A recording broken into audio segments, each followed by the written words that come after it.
ძვირფასო თანამემამულენო მოგესალმებით. დღეს თქვენთან ერთად განვიხილავთ ძალიან საინტერესო საკითხს, რომელიც შეეხება გრენლანდიას, გრენლანდიის მომავალს, შეერთებული შტატების ამბიციას, კერძოდ პრეზიდენტ ტრამპის, რომ გრენლანდია გახდა შეერთებული შტატების მორიგი შტატი და ტერიტორია.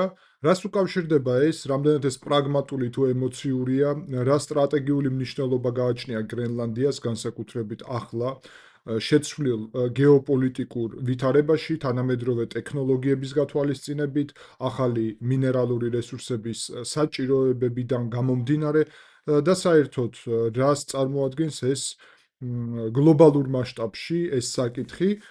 ფიქრობ საინტერესოა და ამაზე პრაქტიკულად არ მინახავს მსჯელობა, ასეთი ტიპის ანალიზი ქართულენოვან სივრცეში. ამიტომ ჩავთვალე, რომ დღევანდელ ანალიზს დავუთმობთ ამ მნიშვნელოვან საკითხს. პირველ რიგში გთხოვთ, რომ აუცილებლად დაალაიქოთ ეს ანალიზი, ამით თქვენ მხარს უჭერთ ჩემ საქმიანობას. ამავდროულად დაწერეთ თქვენი მოსაზრებები კომენტარებში, შეგიძლიათ გააზიაროთ ვიდეო თუ გექნებათ ამის სურვილი და დიდი მადლობა წინასწარ ყურადღებისთვის. ჩვენი არხი ვითარდება, რაც გვაძლევს საშუალებას იმისა, რომ მეტი და მეტი ანალიზი გავაკეთოთ სხვადასხვა მნიშვნელოვან საკითხებზე. მე გპირდებით, რომ ყველა ანალიზის ფარგლებში მაქსიმალურად ნეიტრალური ვიქნები შეფასებებში, იმ კუთხით, რომ ასე ვთქვათ, ერთდროულად ნეიტრალური და დაბალანსებული ინფორმაცია მოგაწოდოთ, რომ დასკვნები თავად გამოიტანოთ იქედან, რა მიგაჩნიათ სწორად, რა მიგაჩნიათ იქედან არასწორად, ვის ინტერესებს რა ემსახურება, მე შევეცდები, რომ წარმოგედგინოთ მთლიანად და კარგად ნათლად ჩამოვაყალიბო და წარმოვადგინო დასაბუთებულად ყველა ეს მნიშვნელოვანი პროცესი, რომელიც ეხება იმ კონკრეტულ თემას. ახლა უკვე კი გადავიდეთ თავად გრენლანდიაზე და უნდა თქვას, რომ გრენლანდია ზოგადად გეოსტრატეგიული მნიშვნელობის მქონე ტერიტორია არის.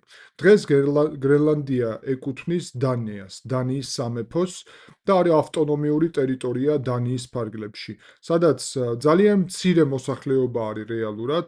გრენლანდიაში ცხოვრობს დაახლოებით 55,000 ადამიანი და რეალურად სიმჭიდროვე ადამიანების 1 კვადრატულ კილომეტრზე არის ერთ-ერთი ყველაზე დაბალი 0.14 მეასედი.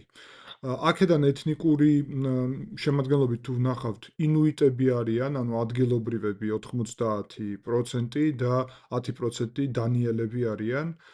და ძირითადად 80% ცხოვრობს პრაქტიკულად ქალაქის ასე ვთქვათ, ნაპირზე, ანუ გრენლანდიის ნაპირზე. მე ახლა მინდა განახოთ ასევე დაახლოებით როგორ გამოიყურება სანაპირო ზონა გრენლანდიაში, ანუ როგორ ტიპის დასახლებებში ცხოვრობენ და რეალურად რომ მიხვდეთ, დაახლოებით აი ასეთ ქალაქებზე არის საუბარი. ასეთი ტიპის დასახლებებში ცხოვრობენ ძირითადად. თვითონ დედაქალაქი ნუკი აი ასე გამოიყურება და თქვენ გაქვთ ახლა საშუალება რომ ნახოთ, ხედავთ, რომ საკმაოდ რთულ გეოგრაფიაში არის, ასევე ხედავთ, რომ პრინციპში საკმაოდ დაბალი მშენებლობები არის, მათ შორის იქიდან გამომდინარე, რომ უბრალოდ მოსახლეობის რაოდენობა არის ძალიან მცირე. და ნუ გასაგებია ლოგიკურად, რომ ძირითადი ინფრასტრუქტურა და გრენლანდიის უკავშირდება სწორედ საზღვაო მიმართულებას, რადგანაც ყველა პრაქტიკულად დასახლებული პუნქტი იმყოფება კუნძულის ნაპირზე. ამავდროულად თუ ყურადღებით დავაკვირდებით ამ ეკონომიკურ შემადგენლობას, ნახავთ, რომ ავიაციას აქვს დიდი მნიშვნელობა. ესეც ბუნებრივია, იმიტომ რომ კავშირი ყველაზე მარტივი გრენლანდიას შეუძლია ჰქონდეს დანარჩენ ქვეყნებთან, თუნდაც იგივე დანიასთან პირველ რიგში სწორედ საჰაერო გზით. რაც შეეხება ენას, უნდა ითქვას, რომ გრენლანდიური ენა, ანუ ცალკე ენა აქვთ ადგილობრივებს, თუმცა ასევე ძალიან ფართოდ იყენებენ დანიურ ენას. ინგლისური საკმაოდ ასევე გავრცელებულია მოსახლეობას შორის. გეოგრაფიულ მასშტაბებს თუ წარმოვიდგენთ, ეს 2,166,000 კვადრატული კილომეტრი, ყველაზე მსხვილი კუნძული დედამიწაზე, რომლის 80% დაფარულია ყინულით და სანაპირო ზოლი არის 44,000 კილომეტრი, უზარმაზარი სანაპირო ზოლი კლიმატი არქტიკულია და ესე იგი ტემპერატურას თუ გადავხედავთ -20, -40 ჩადის ზამთრის განმავლობაში, ხოლო ზაფხულში სამხრეთ ნაწილში ამ კუნძულის 5-15 გრადუსი არის, ანუ დაახლოებით ჩვენი ზამთარი მათთვის ზაფხული არის. კლიმატი, რა თქმა უნდა, ძალიან მნიშვნელოვან ნაწილს წარმოადგენს ზოგადად იქაური მდგომარეობის მოქმედების ბევრ რამეზე, ანუ სირთულეზე, ცხოვრების რეალური მიზეზი ცხოვრების სირთულის არის კლიმატი. საკმაოდ მდიდარი არის ბუნებრივად გესმით, რომ სხვადასხვა ისეთი პროდუქტებით, რომელიც ზღვას უკავშირდება, თევზ პროდუქტები, მათ შორის ფრინველების რაც მეწარმეობა არის განვითარებული. მშპ-ს თუ გადავხედავთ, ნახავთ, რომ დაახლოებით 3.3 მილიარდი დოლარი არის მშპ-ს, რეალურად არ არის ბევრი, თუმცა არც ცოტა არის, თუ ერთსულ მოსახლეზე გადავთვლით. გასაგებია, რომ ამხელა კუნძულს გაცილებით მეტი პოტენციალიც გააჩნია, თუმცა ამხელა მოსახლეობაც არ გააჩნია. ძირითადად თევზის მოპოვება და გადამუშავება არის 90% ექსპორტის და სუბსიდიებს იღებენ დანიიდან დაახლოებით 500 მილიონი დოლარის ოდენობის წლიურად. ტურიზმი ვითარდება, თუმცა ძალიან შეზღუდულად და ყველაზე მნიშვნელოვანი, რაც შეიძლება მათი ეკონომიკის ნაწილი იყოს, უკავშირდება, ესე იგი, იშვიათი მეტალების მიმართულებას, რომლითაც ძალიან დაინტერესებული არის შეერთებული შტატები, ამაზე ცოტა მოგვიანებით ვისაუბრებთ. გარდა ამისა, ურანიც გააჩნია ამ ტერიტორიაზე, ოქრო, რკინა, სპილენძი, სხვა ძალიან ბევრი მეტალი. რკინი გზა ადგილზე არ არის, რეალურად ბუნებრივიც არის, მგონი ეგ, ისეთი ვითარება. ავიაცია არის ძირითადად და სწორედ პორტების მეშვეობით კომუნიკაცია, ანუ ზღვის მეშვეობით კომუნიკაცია. არ გააჩნია საკუთარი ჯარი, რაც არის ძალიან მნიშვნელოვანი შემადგენელი და პასუხისმგებელი უსაფრთხოებაზე რეალურად გრენლანდიის არის სრულად დანია. ტერიტორიაზე არსებობს შეერთებული შტატების სამხედრო ბაზა.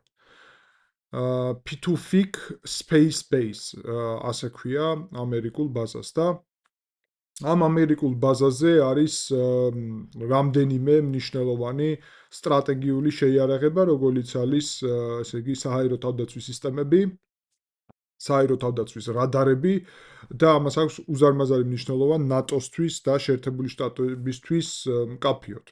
თუმცა უნდა ასევე აღინიშნოს, რომ რეალურად მისი მნიშვნელობა კიდევ უფრო დიდია და ამაზე ცოტა მოგვიანებით აი ამ მიმართულებით, რატომაც არის ინტერესის სფერო გრენლანდია. გრენლანდია არის, ესე იგი, ნატოს წევრი ტერიტორია გამოდის, რა თქმა უნდა, დანიის შემადგენლობის ფარგლებში. თუმცა ბოლო წლების განმავლობაში აქტიურად არის ინტერესი გრენლანდიასადმი შეერთებული შტატების მხრიდან, ევროკავშირის მხრიდან, რუსეთის მხრიდან და ჩინეთის მხრიდან.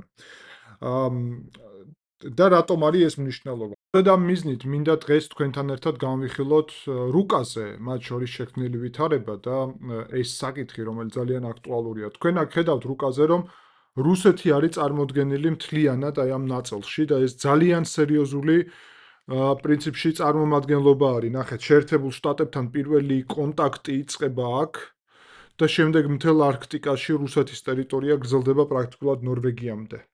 ეს რუსეთის მნიშვნელოვანი ფაქტორი არის არქტიკის მიმართულების შესაძლებლობების. კერძოდ, თქვენ ხედავთ, რომ გარკვეული კუნძულები რუსეთის აქ ლურჯად არის აღნიშნული, არის არქტიკის ტერიტორიაზე, ანუ შიდა არქტიკული წრე ქვია ამ ნაწილს.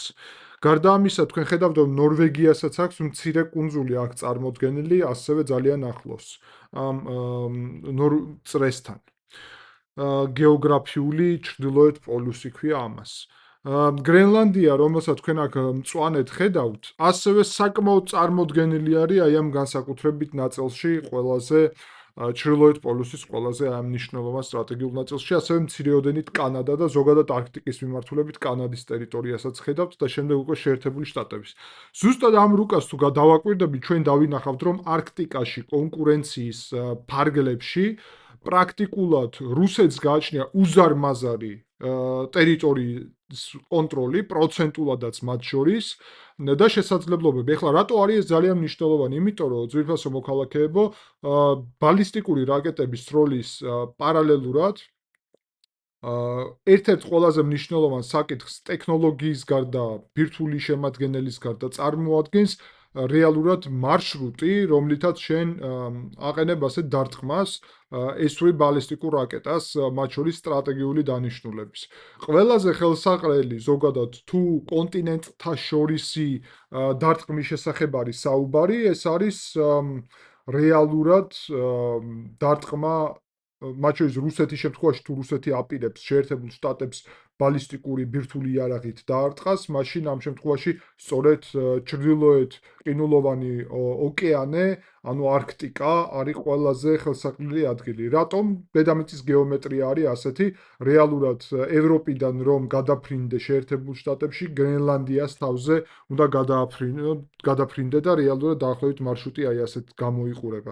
შესაბამისად, რუსეთიდან ნებისმიერი დარტყმა დაახლოებით აი ასეთი მარშრუტით მოდის უკვე შეერთებულ შტატებამდე. აქედანაც თუ დავაკვირდები, დაახლოებით მარშრუტი არის ასეთი. ამიტომ შეერთებული შტატებისთვის სტრატეგიულს წარმოადგენს არა მხოლოდ ალასკის მიმართულებით კონტროლი, ერთი აქეთა მხრიდან კონტროლი, ანუ ალასკამ უნდა გააკონტროლოს თავად რუსეთის ტერიტორიიდან ასეთი სროლა, ამავდროულად უნდა გააკონტროლოს ალასკამ ეს ნაწილი, თუ აქედან იქნება გასროლა, მაგრამ აქედან თუ იქნება გასროლა ამ ნაწილიდან, რეალურად ეს ყველაფერი მოდის უკვე არქტიკის მიმართულებით და აქ ნორვეგიის, გრენლანდიის და კანადის ფუნქციები არის. სწორედ ამიტომ უნდა გავითვალისწინოთ, რომ შეერთებული შტატებისთვის, რა თქმა უნდა, პრიორიტეტულია ის, რომ ვაშინგტონის შეთანხმების ფარგლებში კანადა, გრენლანდია და ნორვეგია არიან ნატოს წევრი სახელმწიფოები და იქ ისედაც არის ნატოს უსაფრთხოების მექანიზმები და სისტემა, ამიტომ თუ გადავხედავთ ამ რუკას, გამოდის, რომ 4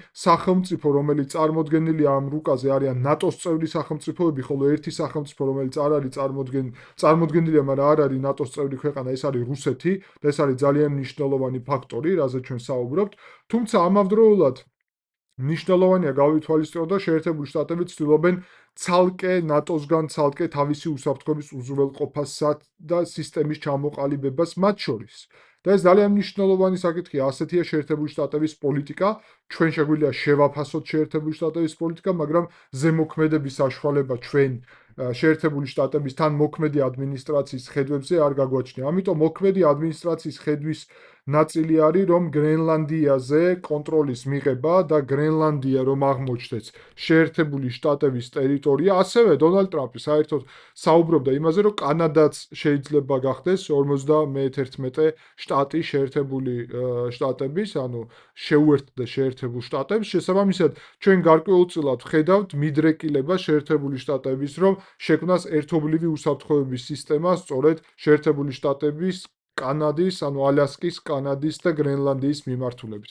და ეს ძალიან საინტერესო ფაქტორია, ამაზე ჩვენ ახლა უფრო დეტალურად ვისაუბრებთ.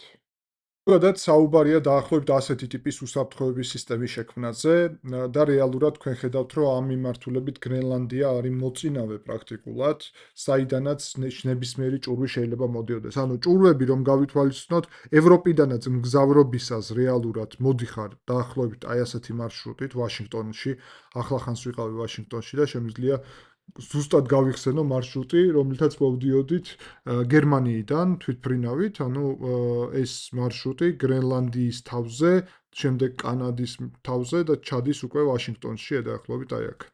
შესაბამისად, ნებისმიერი რაკეტა ზუსტად იგივე ტრაექტორიით მიდის და ეს რაკეტა უნდა ჯერ გრენლანდიის თავზე აღმოჩნდეს, შემდეგ კანადის თავზე და შემდეგ პირობითად ვაშინგტონში ან შეერთებულ შტატების ტერიტორიაზე. სწორედ ამიტომ პრეზიდენტ ტრამპი ერთი მხრივ ალასკის მიმართულებას ხედავს აქეთა მხრიდან უკვე ჩუკოტკასთან, რუსულ ჩუკოტკასთან უსაფრთხოების პრიზმაში და აქ მთელი სისტემა არის განვითარებული უსაფრთხოების, თუმცა გრენლანდიას ხედავს როგორც ძალიან მნიშვნელოვან ნაწილს სწორედ ჩრდილოეთიდან ევროპის კონტინენტიდან და რუსეთი ევროპის კონტინენტის ნაწილიც არის, იქედან ნებისმიერი თავდასხმის შესაძლებლობების და ამიტომ ჩვენ უნდა, რა თქმა უნდა, გავითვალისწინოთ მთლიანად კონტურები და მთლიანად ეს შესაძლებლობები სრულფასოვნად. გარდა ამისა, ჩვენ უნდა ვისაუბროთ იმაზე, რომ გრენლანდია არის ასეთი კარიბჭე პრაქტიკულად ჩრდილოეთ ამერიკის მიმართულებით და ამიტომ ბუნებრივად აინტერესებს შეერთებულ შტატებს ეს კარიბჭე, იქ კონტროლი, ისედაც გააჩნია სამხედრო ბაზა, თუმცა დონალდ ტრამპი, როდესაც საუბრობს გაწევრიანებაზე შეერთებულ შტატებში, საუბრობს იმაზე, რომ ეს სხვა დონის დოტაციები, მხარდაჭერა, სამხედრო ჩართულობა და ასე შემდეგ იქნება. ანუ არა ერთი ბაზის სახით, არამედ იქნება სრული ინტეგრაცია ამ რეგიონის შეერთებულ შტატების სტანდარტებით. გარდა ამისა, უნდა ჩვენ ვთქვათ, რომ ყინულის ნაწილი ძალიან მნიშვნელოვნად მცირდება ზოგადად ჩრდილოეთ ყინულოვან ოკეანეში და ეს რა თქმა უნდა ზემოქმედებს ასევე ზოგადად სიტუაციაზე იქ გამავალი გარკვეული სტრატეგიული გზების მიმართულებით. აქ უკვე რუკაზე ჩვენ ხედავთ ძირითად მარშრუტებს, რომელიც აკავშირებს აქ ლოგისტიკურ ნაწილს. პირველი უნდა აღინიშნოს, რომ ეს მარშრუტები გადის ალასკის მიმართულებით და კამჩატკის მიმართულებით, ანუ ხედავთ, რომ მარშრუტები შემოდის და გამოდის რეალურად აი ერთ წერტილში, სადაც შეერთებული შტატების და რუსეთის საზღვარი არის, თუმცა იქედან ხედავთ, რომ მარშრუტი იყოფა სამ ნაწილად. რეალურად ეს ცენტრალური, ანუ ლურჯად რაც არის აქ აღნიშნული, ეს მარშრუტი არ მოქმედებს და აქ აწერია კიდევაც, რომ ეს არის სამომავლო მარშრუტი იმ შემთხვევაში, თუ მოხდება ყინულების დნობა ამ ესე იგი რეგიონში და შესაძლოა ეს მარშრუტი გაიხსნას შემდეგ. დღეს მდგომარეობით არის გამოყენებული ორი მარშრუტი. ეს არის ამერიკული მარშრუტი, შეიძლება ითქვას, კანადური, ამერიკული და ძირითადად ხო ჩრდილოეთ ამერიკული მოკლედ ასე რომ ვთქვათ მარშრუტი და მეორე არის რუსული მარშრუტი. ხედავთ, წითლად არის აღნიშნული.